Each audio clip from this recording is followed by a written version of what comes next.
So now that we went ahead and removed our bottom plate, we're going to disconnect our wiring, and then we're also going to take off our brackets. So again, that's 2 3/8 wrenches or 1 3/8 wrench and a socket 3/8. So just go ahead and put one on the bottom, one on the top, and loosen.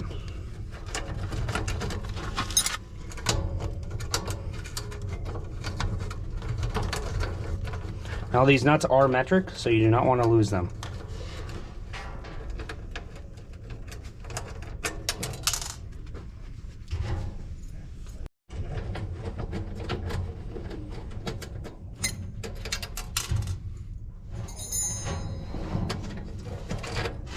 Disconnect your jumper and your transfer wire. Now this is going to be both on the same side, and then what you're going to do is take a 9/16 socket.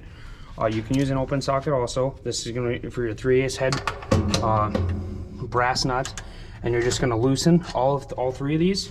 Now the front 3 have washers on them. It's very important. So you're just going to go ahead and remove all these. There should be 7 of them.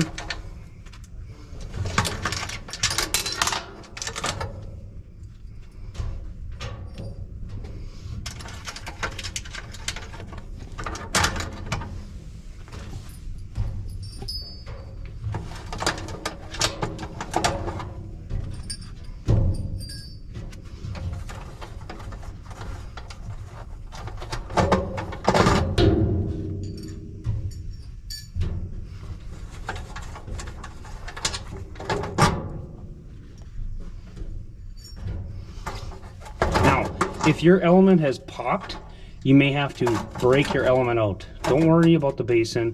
You're not going to hurt it. Just go ahead and take a screwdriver and a hammer and just chisel that element out. Pull your element out, and that's how you get your elements out of your stove.